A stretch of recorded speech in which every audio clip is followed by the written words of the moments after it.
Amém. A paz do Senhor para os meus amados irmãos. Todos estão me ouvindo bem, queridos? Sinaliza aí para eu saber. Glória a Deus. Se Goiás está ouvindo, todo mundo está ouvindo. Deus abençoe meus queridos irmãos. É um prazer imensurável poder estar novamente aqui ministrando a palavra do Senhor com os meus amados irmãos. Ontem eu tive também o privilégio de ministrar na madrugada com Deus. Foi uma bênção. E hoje o Senhor aprove me trazer para cá também. Irmãos, eu queria falar sobre um versículo muito conhecido de nós e que às vezes a gente aplica só para o não crente, mas hoje o Espírito Santo colocou no meu coração para falar para crente. João, capítulo de número 14, versículo de número 6. Sei que você sabe de cor esse versículo, porque o versículo diz assim: disse-lhe Jesus, eu sou o caminho e a verdade e a vida, e ninguém vem ao Pai senão por mim. É um versículo bem conhecido, e como eu falei para os irmãos, às vezes a gente atribui ele só para pregar para não crentes, por causa que Jesus está falando do caminho, mas quando a gente olha o contexto desse versículo, se você olhar no versículo, no capítulo anterior, você vai perceber que Jesus está dando as últimas instruções aos seus discípulos. Jesus estava em secreto com os seus discípulos quando ele falou esse versículo, porque ele começa no capítulo 14 apresentando para os discípulos um novo lugar, uma nova morada, e ele disse que era para os discípulos não se turbar os vossos corações, que eles crescem em Deus e crescem também nele, porque na casa de meu pai há muitas moradas. E ali Jesus vai desenrolando o discurso para os seus discípulos, para trazer consolo por causa do momento que haveria de vir. E Jesus fala do caminho. Quando Jesus fala do caminho, e diz que eles sabem para onde ia, porque eles conheciam o Pai, e aí houve uma dúvida, porque eles disseram assim, nós ainda não vimos o Pai. Aí Jesus diz, se vocês vêm a mim, vocês vêm ao Pai. Aí Tomé questiona, eu não sei para onde o Senhor vai, como é que eu vou saber o caminho? Aí Jesus se apresenta dessa forma. Ele está falando para crente. E quando eu parei para analisar esse versículo, eu percebi que existem crentes, existem pessoas que seguem a Jesus, que conhecem Jesus, que andam com Jesus, já viu os milagres de Jesus, já vivenciou as bênçãos de Jesus, mas ainda não entenderam quem realmente Jesus é. E ele se apresenta, eu sou o caminho, a verdade e a vida, não é para não crente, é para crente, para aqueles discípulos que estavam ao lado dele. E isso trouxe em mim um questionamento. Será que nós realmente estamos verdadeiramente ligados nesse caminho ao ponto de entender todos esses mistérios que Jesus está revelando para nós através da sua palavra? E aí Jesus também, nesse mesmo capítulo, ele promete mandar o outro Consolador, porque é assim que ele chama, outro Consolador, para ele explicar todas essas coisas. Então eu vi a necessidade de nós que estamos no caminho que é Jesus Cristo, clamarmos para que Deus envie sobre nós o Consolador, para que ele tire as nossas dúvidas, para que ele retire de nós os nossos questionamentos que atrapalham a nossa fé. E a fé é a única coisa que nos faz agradar Deus de uma maneira extraordinária, porque o escritor aos Hebreus diz que sem fé é impossível agradar a Deus. Então, quando eu vejo isso lá no capítulo 11 de Hebreus, eu chamo a minha atenção para a minha vida espiritual e eu percebo, será que eu não estou em algum momento como Tomé, como Filipe, que estavam questionando a Cristo, mesmo estando no caminho que era Jesus Cristo, mesmo conhecendo o caminho? E aí eu comecei a vasculhar a Bíblia e o Senhor me mostrou lá no livro de Provérbios, no capítulo 9, quando fala da sabedoria. Olha que coisa linda, irmãos, o que Deus fala sobre a sabedoria no capítulo 9 do livro de Provérbios. Deus começa a falar usando o sábio Salomão, falando sobre a sabedoria, e ele nos dá uma dica que a sabedoria ela tem 7 colunas. Diz assim, o versículo de número 1 diz assim, a sabedoria já edificou a sua casa e já lavrou as suas 7 colunas.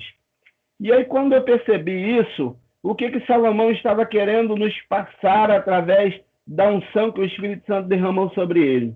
Que se eu conheço a Deus, se eu conheço o caminho, se eu estou debaixo do Deus que dá sabedoria, eu tenho que ter a minha vida firmada nessas 7 colunas para que eu seja uma pessoa sábia. E eu vasculhando a Bíblia, eu vejo Jesus ensinando que quando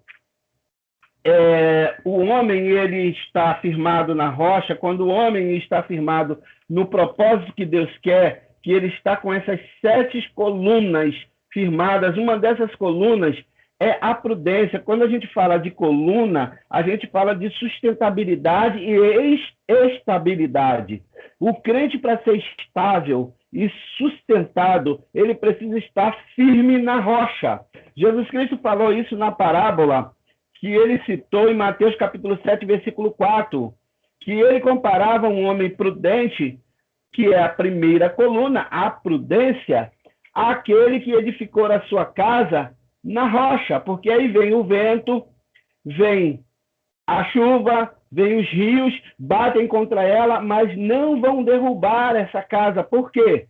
Porque ele está no caminho certo, que é o caminho da prudência. Ele estabilizou a sua casa, sustentou a sua coluna, a sua casa na rocha, que é o próprio Jesus Cristo. Lá em Mateus capítulo 16, versículo 18, se eu não me engano, Jesus, ele mesmo falando de si, quando Pedro revela sobre que ele era o Filho de Deus, o Filho do Deus vivo, ele disse: pois a ti te digo que tu és Pedro, e sobre esta pedra, ou seja, sobre essa verdade, sobre esse argumento que você citou, eu edificarei, eu sustentarei a minha igreja, e as portas do inferno não hão de prevalecer contra ela. Então, quando você está extremamente prudente e firmou a sua casa sobre essa rocha, as portas do inferno não prevalecem contra você.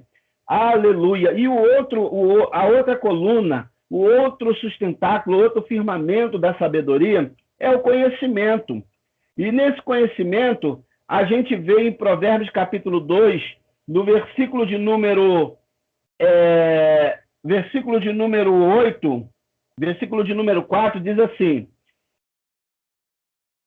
porque como a prata a buscares, a sabedoria, e como tesouros escondidos a procurares, então entenderás o temor do Senhor e acharás o conhecimento de Deus. Aleluia! Porque o Senhor dá sabedoria e da sua boca vem o conhecimento e o entendimento. Quando a gente para e observa isso, que o outro pilar, após a prudência, é o conhecimento, a gente percebe que para você ter uma vida íntegra, uma vida totalmente voltada para Deus, uma vida totalmente sustentada e totalmente suficiente em Deus, você precisa ter pleno conhecimento de Deus, pleno conhecimento da palavra de Deus e pedir essa sabedoria a Deus para que você venha vivenciar todas essas bênçãos, porque o próprio Jesus diz que vocês são os meus amigos. João capítulo 15, versículo 14, ele diz assim: vós sereis meus amigos se fizerdes o que eu mando. E como é que a gente vai fazer o que Jesus manda? Através de tendo conhecimento do que é que Jesus está falando conosco através da sua palavra. E esse conhecimento é tão forte que ele nos aproxima de Deus. E no versículo anterior, de número 7, diz o seguinte: se vós estiverdes em mim e as minhas palavras estiverdes em vós. Olha aí o conhecimento novamente. Você tendo conhecimento da palavra de Deus, estando com essa palavra arraigada dentro de você, a promessa vem dizendo assim: pedireis tudo o que quiserdes e isso vos será feito. Que maravilha quando a gente está com a nossa vida firmada nessa coluna, que é a coluna do conhecimento. A próxima coluna, irmão, é o entendimento. Essa terceira coluna, ela tem uma sustentação de entendimento, porque nem sempre quando a gente tem conhecimento, a gente tem entendimento desse conhecimento, não é verdade? Às vezes, né, não é verdade, irmã Rosilene? Às vezes você conhece muita coisa, mas você não domina esse entendimento dessas muitas coisas que você deveria dominar. E aí, essa coluna, digamos assim, esse sustentáculo, é o que dá base para todo aquele conhecimento que você teve. Nós podemos tirar essa base para isso na própria vida de Judas Iscariotes. Ele estava ali, ele estava tendo conhecimento, ele não deixou esse conhecimento virar entendimento para a vida dele, e esse conhecimento não virando entendimento, ele não deixou a libertação chegar. Porque Jesus disse que a verdade é que liberta. Então, não houve essa libertação porque esse conhecimento dele propriamente não virou entendimento. Então, para se virar um sustentáculo, uma coluna importante na aquisição dessa sabedoria, é necessário que esse conhecimento vire entendimento. Os irmãos estão captando o que eu estou querendo dizer? Não basta andar com Cristo, não basta ser discípulo, não basta ter conhecimento de Cristo no meio da sua palavra, se você não tiver entendimento do que é que você tem que fazer, é a aplicabilidade dessa palavra no seu cotidiano. Se você não tiver esse entendimento, você vai estar igual aos discípulos. Quando Jesus falar assim, vou preparar-vos de lugar. Mestre, para onde que tu vai? Eu vou na casa de meu pai, há muitas moradas. Quem é o pai? E Jesus disse, meus filhos, eu estou há tanto tempo convosco e vocês ainda não conhecem o Pai. Aleluia! Irmãos, às vezes a gente não questiona com essas palavras, mas quando a gente começa a questionar, por que, Senhor, estou passando por isso? Para que, Senhor? Oh, Deus, parece que essas coisas só acontecem comigo. Nós estamos agindo de tal qual os discípulos, porque quem tem entendimento da palavra de Deus não vai ter esses questionamentos, esses pormenores no seu cotidiano, porque já está firme com essa coluna da sabedoria. Ele entendeu que para tudo Deus tem um propósito, porque todas as coisas, eu sempre gosto de falar desse versículo de Romanos, porque todas as coisas contribuem para o bem daqueles que amam a Deus. Irmãos, a quarta coluna de suma importância também é o conselho, porque o conselho é a verdade diretiva da sabedoria. Quando você reconhece em Deus,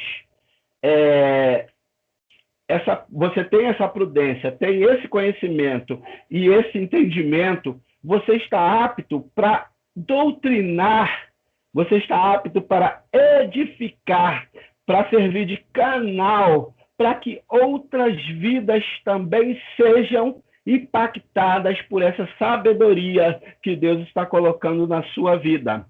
E aí a gente percebe que lá no livro de Provérbios, capítulo 8, versículo de número 12, o sábio Salomão disse assim, olha só, ele se colocando no lugar da sabedoria, ele diz assim, a sabedoria, habito com prudência e acho ciência nos conselhos. O que adianta você ser sábio, ter muito conhecimento, ter muito entendimento, mas se isso não está valendo para sair de dentro de você e influenciar ao teu redor, atingir aqueles que estão precisando ser tocados por essa tão grande sabedoria que Deus está te dando. Irmãos, é uma coisa tão forte, mas tão forte essa questão do conhecimento virando entendimento e sendo transferido como conselho, que o apóstolo Paulo enumera como um dom espiritual dado pelo Espírito Santo. 1 Coríntios capítulo 12, você vai ver lá no versículo 8, que é um dom espiritual dado por Deus esse conhecimento. Palavra da sabedoria e palavra do conhecimento. Em outras versões você vai encontrar também com palavra da ciência. E aí quando você tem esse dom, Deus te dota desse dom, desse talento, e você guarda para si, você deixa isso guardado dentro de si, esse talento, é passível até de você receber uma punição daquele que te deu esse dom, porque não é para você guardar numa caixinha e colocar como se fosse lembrança de família que você guarda ali dentro da sua cristaleira, dentro do seu armário e guarda para a posteridade, não. Esse dom que Deus te deu, aleluia. Está entendendo, irmã Viviane?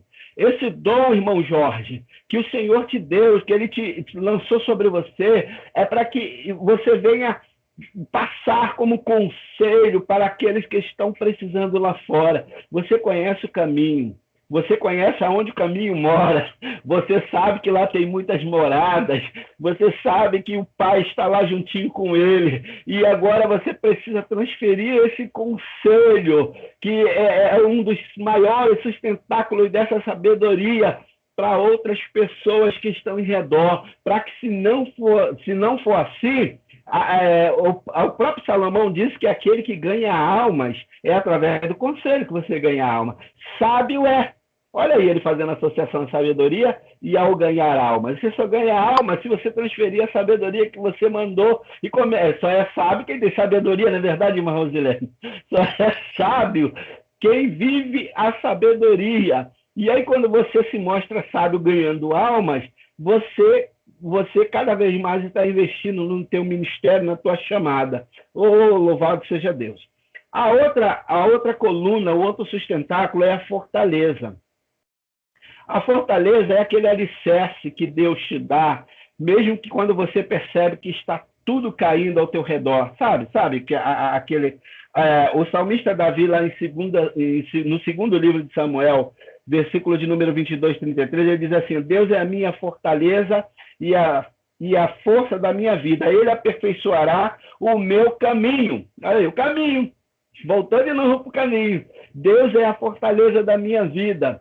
E aí, quando eu vejo os filhos de Corá também, louvando ao Senhor do Salmo de número 46, eu até falei isso também ontem na live que eu estava, eu percebo que eles começam dizendo assim: Deus é o meu refúgio e fortaleza, socorro bem presente na hora da angústia. Quando você tem conhecimento, entendimento, é uma pessoa sábia, está firmado na sabedoria, está fazendo com que a sabedoria seja edificada na sua vida e na vida de outros, você não teme o que te acontece. Pode vir o que lá no Salmo 46, versículo 8, que diz que vinde contemplar as obras do Senhor, que desolações tem feito na terra, ele faz cessar a guerra até o fim da terra, quebra o arco, corta a lança, queima os carros no fogo. Aí Deus brada no teu ouvido, você que crê nessa fortaleza de Deus, você que confia que está edificado nessa fortaleza, Deus brada para você e diz assim: aquietai-vos e sabei que eu sou Deus, serei exaltado entre as nações,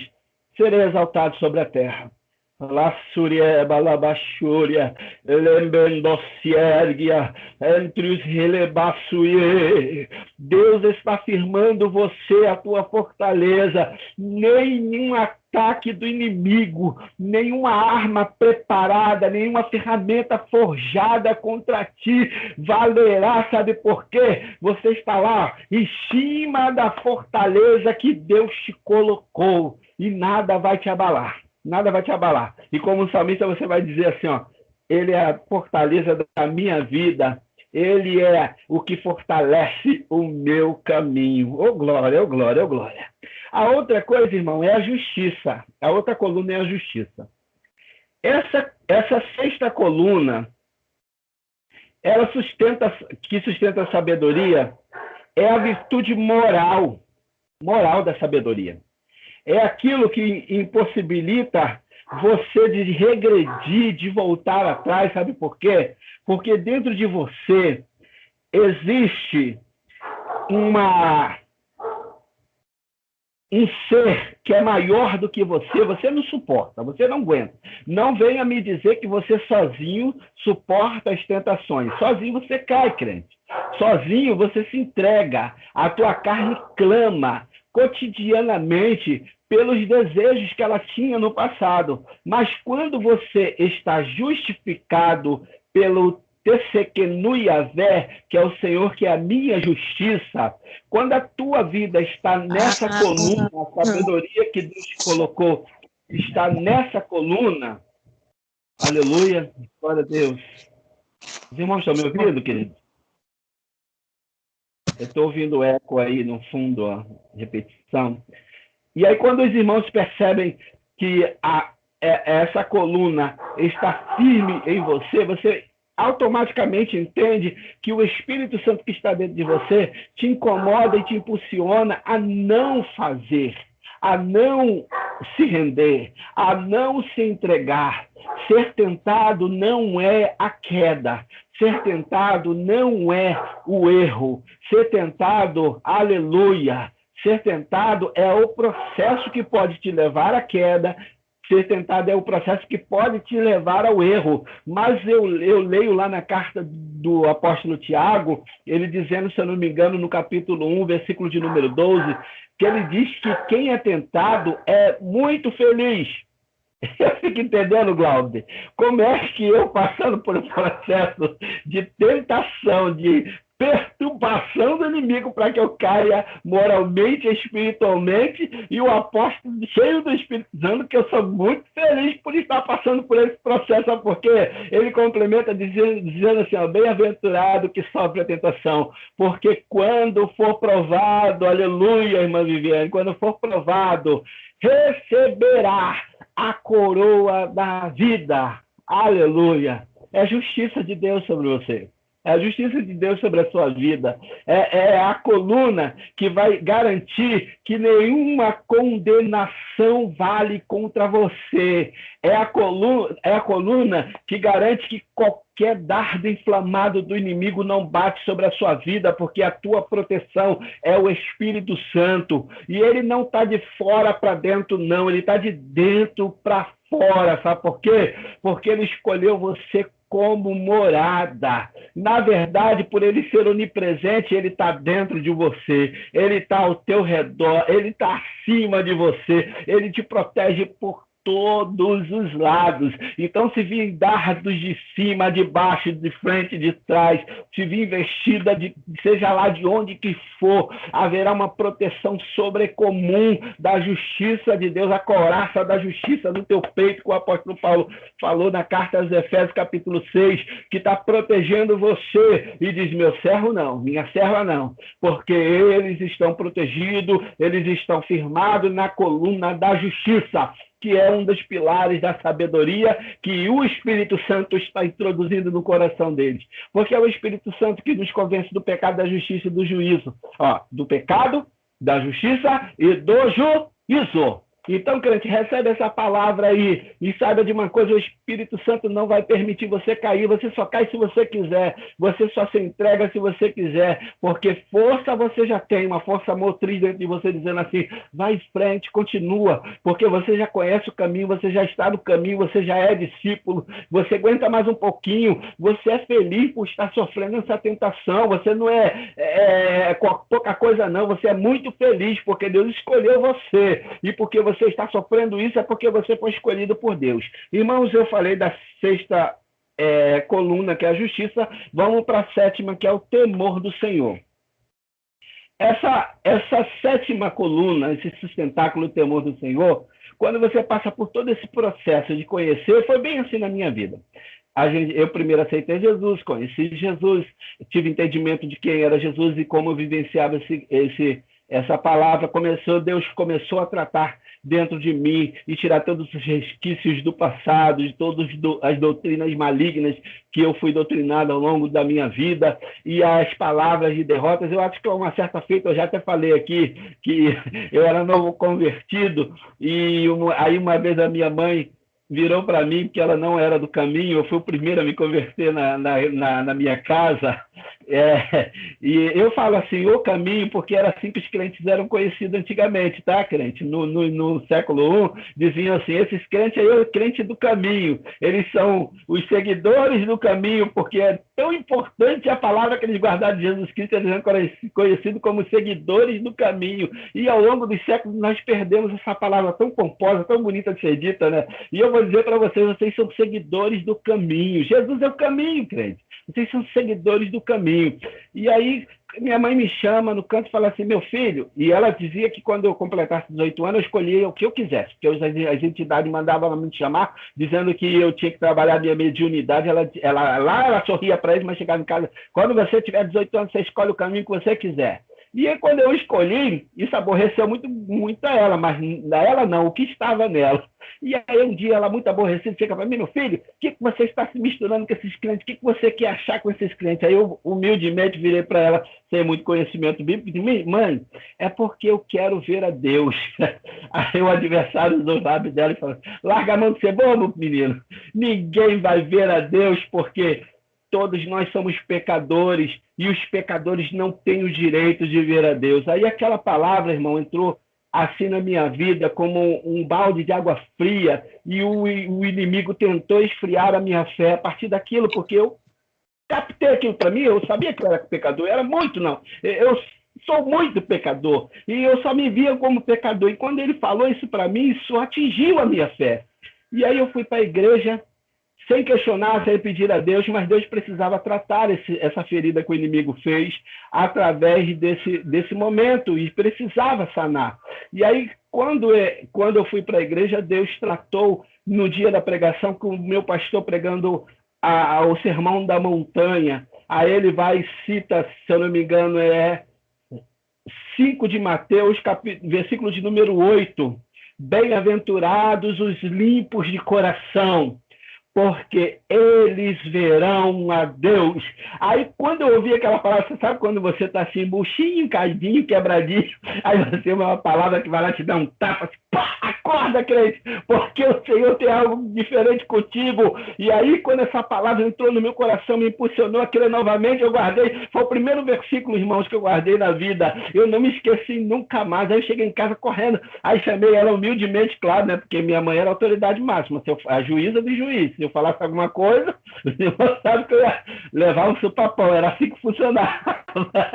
Aí eu, com muita humildade, cheguei para ela, mãezinha, a senhora sabe, naquele dia que a senhora falou que ninguém poderia ver a Deus, a senhora me presta a sua Bíblia, porque ela tinha Bíblia, crente. Aí eu peguei a Bíbliazinha dela, abri assim, lá em Mateus capítulo 5, versículo 8, eu estava virando pregador, abri e mostrei para ela, bem-aventurados limpos de coração, porque eles verão a Deus. E ser limpo de coração é o quê? É temer a Deus, é guardar a sua justiça, é guardar a sua retidão, a sua santidade, é ser aqueles é aquele que mantém-se íntegro diante de Deus.